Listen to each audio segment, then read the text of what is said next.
So, my fellow brothers and sisters, peace be with you in the name of the Lord Jesus Christ. My name is Ben, and I welcome you to the Restored Ephraim Publications channel. Today we're continuing discussing about Living the United Order, and this is the 15th Living the United Order video. If you are new here, I highly recommend that you watch the previous videos so that you can be caught up to where we are. If you're on YouTube or YouTube, I have a playlist for those, so you can find them easily. On BitChute, I can't have a playlist for it. So, but you can read in the description of the video. You'll see like 14th Live the United Order video all the way down to the first one, and you can find them that way. Now today we are talking about the United Order among the children of Lehi. Now this is one of the United Orders that we have more information on, and we can confirm that yes, this was a real United Order, whereas a lot of the ones we've been talking about are possibly United Orders. But this is one of the few ones that are actually said to be a United Order. And this takes place after Jesus Christ visits the inhabitants of this land, who are the ancestors of the First Peoples, Native American people. And their ancestors had a United Order, which may explain a lot of the views that is held among the various peoples on not owning land and stuff like that. So let's go ahead and get started with this first passage. This comes from 4th Nephi chapter 1 verse 1 through 3 in the Book of Mormon, which says, "And it came to pass that the 34th year passed away, and also the 35th. And behold, the disciples of Jesus had formed a church of Christ in all the lands round about. And as many as did come unto them, and did truly repent of their sins, were baptized in the name of Jesus, and they did also receive the Holy Ghost.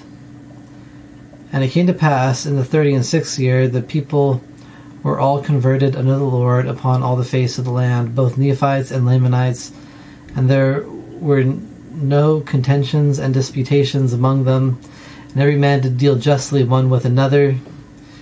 And they had all things common among them, therefore there were not rich and poor, bond and free, but they were all made free and partakers of the heavenly gift."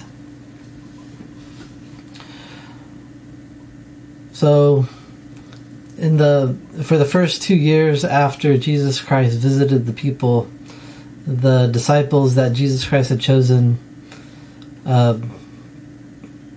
they preached the gospel and established a church. And in the third year, basically all people were converted to the Lord, and in doing so, they had established a system where it says they had all things common among them. And because of this, it says that there were no rich or poor, bond or free, but they were all made free, and they were all partakers of the heavenly gift.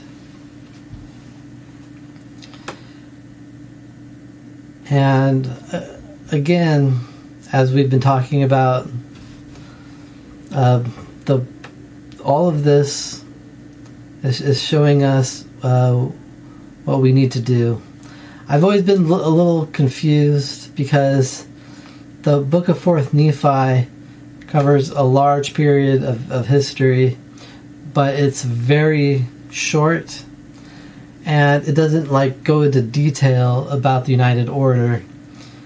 And the reason why I've come to believe that it does that is because the Lord really wants us to work those things out for ourselves. Primarily, in 4th Nephi, we see the blessings of living United Order, and we also see the things that cause the United Order to fall apart.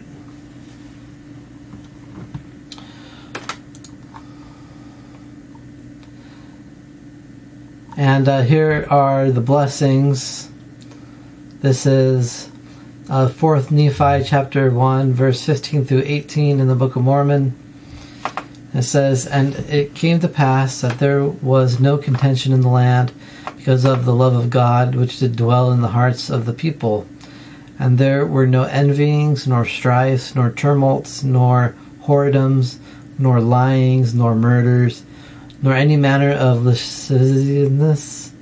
And surely there could not be a happier people among all the people who had been created by the hand of God. There were no robbers, nor murderers, neither were there Lamanites, nor any manner of ites, but they were in one the children of Christ, and heirs to the kingdom of God.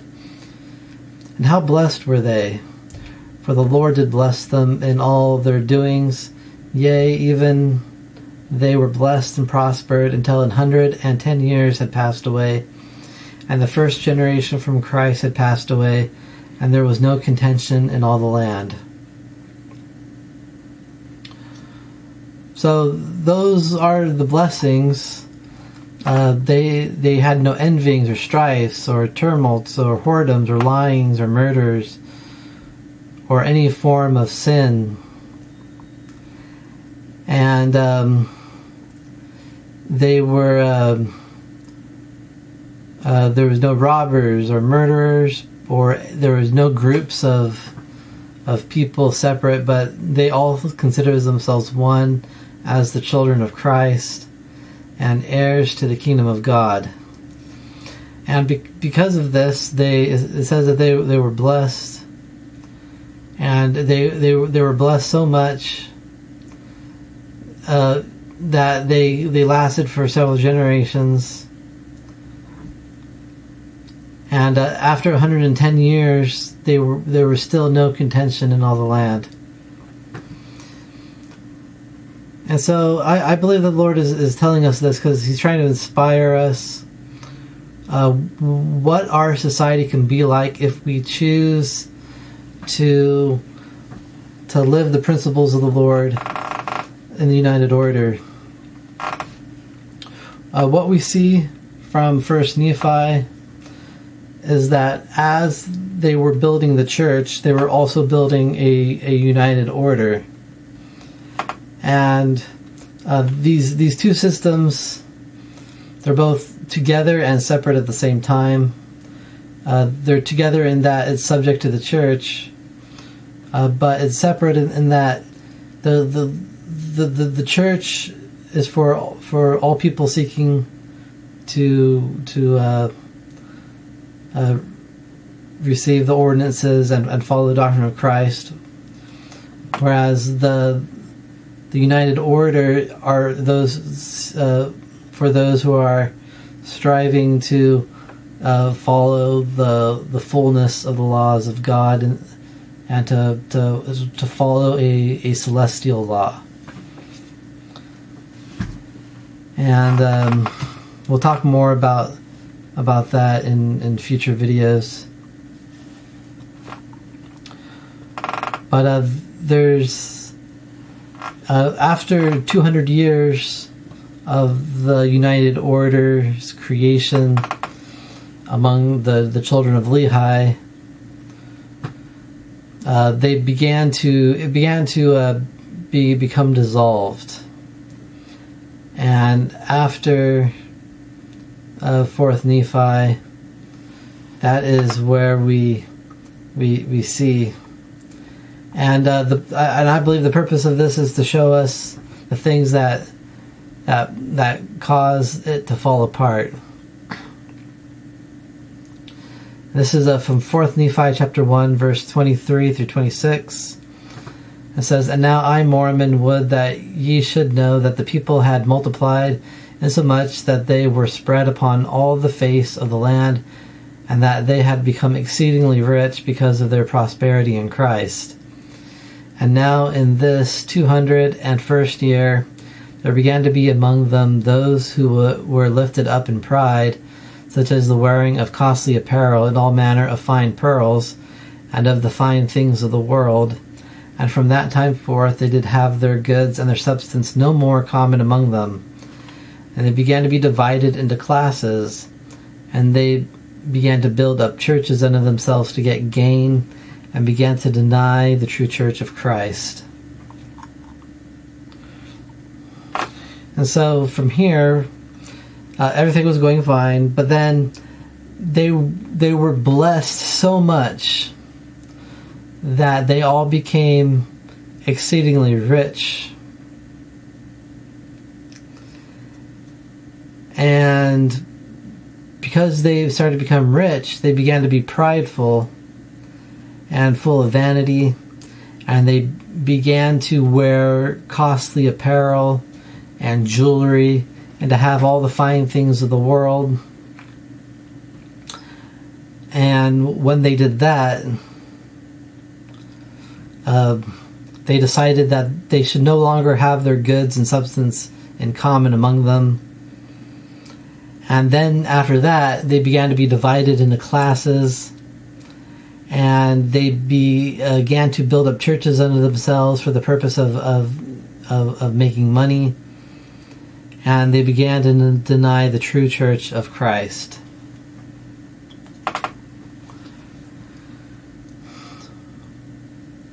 So these are the things that are in opposition to the United Order. And this is why I say that vanity is a big hurdle that needs to be overcome if we are to live the United Order.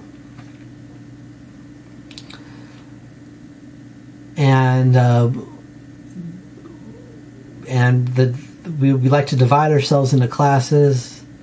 Those who have less are the poorer class. Those who have more are the richer classes. And the rich like to oppress the poor in order to make even more riches off of them. And then instead of building up churches for the purpose of lifting up the people, instead people like to make churches for themselves in order to get gain from it. Whereas in the Lord's system, everyone works together, and we all benefit together from the church. But under Satan's system, you have those who minister for the sake of money, and you have those who give them money in order to hear what they want to hear from them. And then in doing this, they deny the true church of Christ. And this is how you can tell when Satan reigns among the people. There is pride and greed and vanity and selfishness and classism and denial of truth and priestcraft. And all of these things stand in the way if we allow them in our hearts. They stand in the way of establishing the Lord's system, which is the United Order. And so that ends the short example of the Nephites and Lamanites united together in one system in the United Order, and how it rose up and how it fell apart. And we're going to talk more about the things that caused it to fall apart and how that prevents us in our own day from being able to live that system. But we still have 2 more examples of United Order to talk about. Next time, we're going to begin to talk about the United Orders that were established in the last days. And we're going to divide that into 2 systems. And I leave this with you in the name of Jesus Christ. Amen.